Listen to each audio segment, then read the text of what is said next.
Bonjour à tous et bienvenue dans ce cadre magnifique, somptueux. Nous sommes à Saint-Léon-sur-Vézère, au château de Belcaire, perché sur un éperon rocheux 25 mètres au-dessus de la Vézère. Bonjour Côme et Marine. Bonjour. Merci de nous recevoir chez vous. Vous êtes les propriétaires de ce château et c'est un privilège pour nous puisque le château n'est pas ouvert au public habituellement. Un mot tout d'abord sur son histoire. De quand date-t-il ? Alors, on trouve les premières traces de vie ici il y a plus de 36 000 ans, mais en fait, on ne sait pas trop ce qui s'est passé après. Et au XIIe siècle, on retrouve la tour de garde qui est ici, et donc autour de laquelle ça a dû se construire petit à petit une maison. Et voilà, finalement, on est arrivé à ce château. Voilà, en sortant de la terrasse, on arrive directement dans le salon, Marine. Effectivement, cette pièce est assez caractéristique du château, donc tout en longueur, assez relativement étroite, à pic des deux côtés. C'est-à-dire qu'il y a la falaise là, il y a voilà, la falaise des deux derrière. côtés, qui a été construite en fonction de la géographie du site. Marine et Côme, il y a le château bien sûr historique et puis la modernité avec cette piscine puisque vous proposez le château à la location, que ce soit pour la semaine ou pour un week-end. Merci infiniment de nous avoir fait visiter ce lieu magnifique. Merci à vous. Merci à vous. Merci.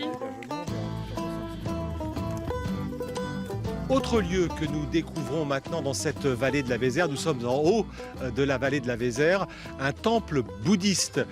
Et on en parle avec le président de l'association, bonjour Jean-Guy de Saint-Périer. Bonjour. Alors où sommes-nous ici ? En fait, nous sommes donc dans un centre bouddhiste qui a été fondé en 1975 et en fait qui est le fruit du don d'un mécène qui a souhaité que cette terre qui lui appartenait devienne un centre où la paix puisse se développer.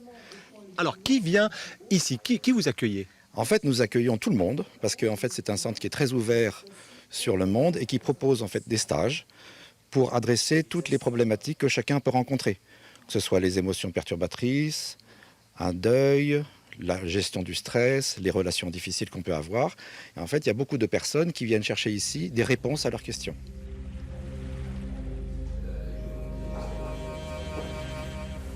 Alors où sommes-nous là, Jean-Guy ? En fait, ici, nous sommes dans le petit temple de Dakpo, ce petit temple qui a été fait dans les années 70 et qui est le premier temple dans lequel, en fait, aujourd'hui, toute la communauté se réunit régulièrement pour y pratiquer la méditation.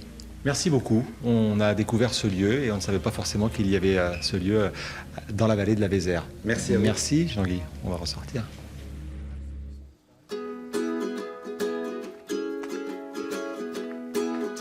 Nous sommes maintenant dans le petit bourg magnifique de Fanlac, tout près bien sûr de la Vézère, et nous allons découvrir un maroquinier un peu particulier. Voici quelques indices.